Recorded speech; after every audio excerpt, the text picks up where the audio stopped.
Where does Kirk Cousins fit in now with the NFC's top 5 quarterbacks? I'll settle that debate next on Minnesota Sports Rankum.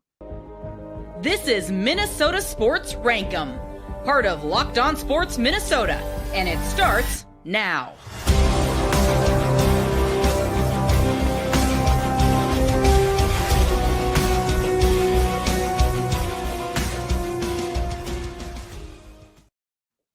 Welcome into Minnesota Sports Rankum, the new show that settles debates and starts new ones. I'm Sam Ekstrom, your host.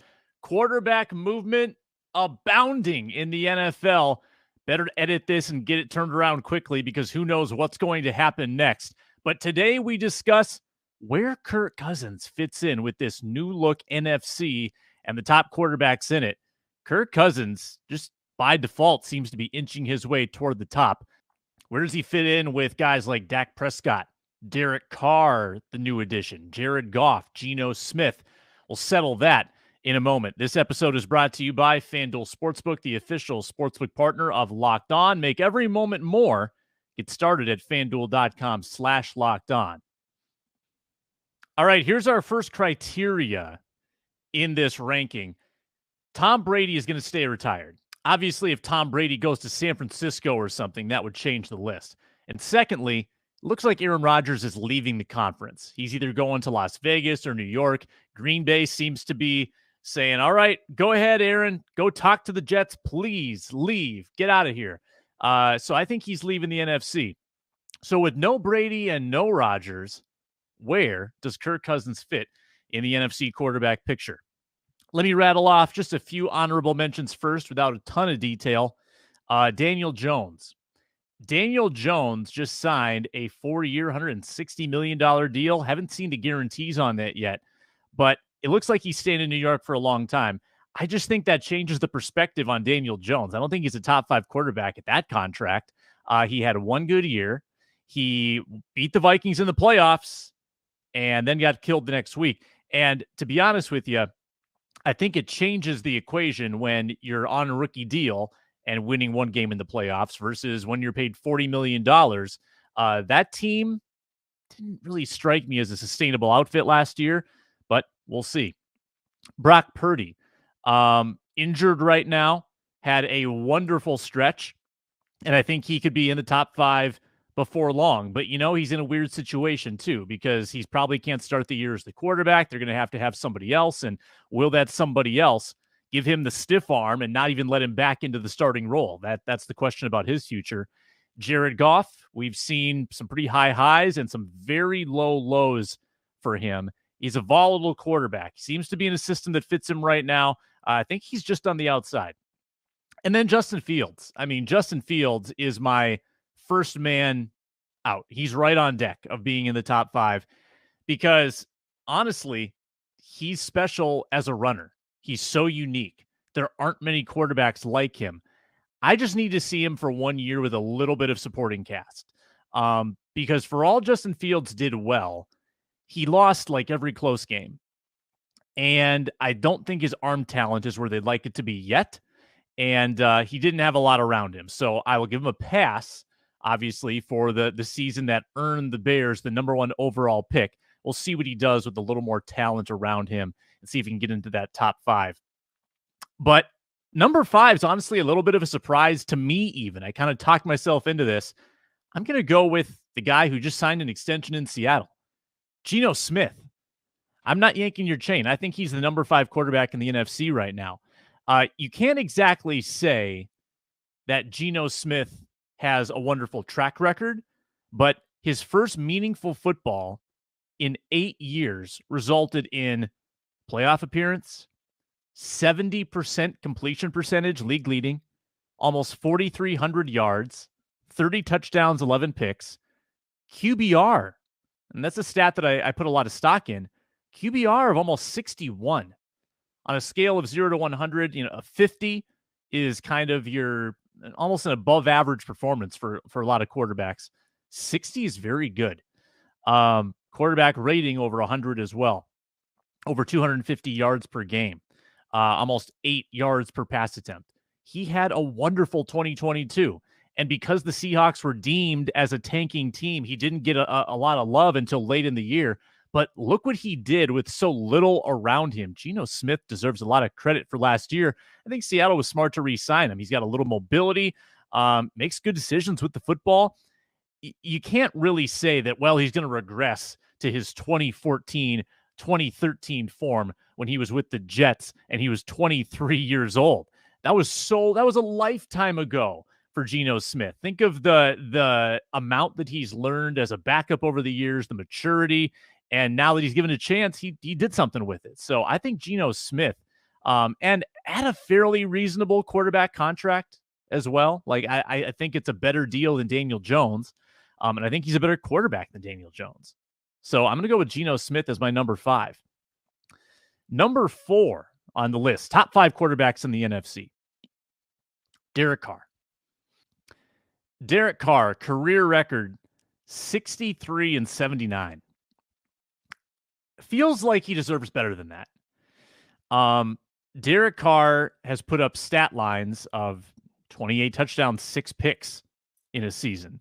Got some MVP votes that year, actually, in Oakland. Seemed to play his best football earlier in his career. He was on a fledgling Oakland team there as they were about to make that transition to Las Vegas. But remember, he had some very good years early in that Oakland tenure. Made the Pro Bowl 4 times for Oakland. A quarterback that does need pieces around him. He's not going to elevate necessarily on his own. Needs a running game, needs to be protected, got some decent mobility. But the best thing to like about Derek Carr is he's good for 3-4 game-winning drives every season. That's someone that you can trust with the ball and 2 minutes to go. He's going to get you in range. But the durability, the longevity, and the potential. I mean, you've seen him win double-digit games a couple times in his career and around 500 a lot of other years. Someone that needs pieces but has plenty there skill-wise to get his team over the top. Derek Carr comes in number 4, I think, in the NFC in quarterback rankings. Number 3, and this is where I get to our guy, Kirk Cousins. I'm putting him number 3 in the NFC. I think he's definitely above Geno Smith just because of his longevity, the amount of time that he's played at the level he has, and the season he had last year with Justin Jefferson. I think he's above Carr. I think you do have to take into account that Derek Carr is 16 games below 500 in his career, and Kirk Cousins is 9 above. I think that matters, and I think Kirk Cousins has had fewer low-end seasons than Derek Carr, who has, he's been on some clunkers. Kirk Cousins, for all his warts, he has never been on a terrible team. Never been on a terrible team. He's been on mediocre teams, plenty of those. Never been on a terrible team. 7-9, that's his low. And those teams, probably could have been 9-7 with a little bit of different luck. But Kirk Cousins, 250 touchdown passes in his career. Thanks to a big 2022, his career record as a Viking starting to look a lot rosier. 46-33-1 in the last 5 years, including 2 playoff appearances, 2 double-digit win seasons, and 3 seasons above 500. I don't think Kirk Cousins is long for this top 5. I think that age probably at some point will catch up with him. I think his time in Minnesota will catch up with him, and he may become, one of those entities that floats. It's honestly amazing that Kirk Cousins finds himself, I think, credibly as a number 3 quarterback in the NFC when just a couple of years ago, dealing with Stafford, Kyler Murray, above him. Jimmy Garoppolo would have been kind of on the brink of being above him. Aaron Rodgers, Tom Brady.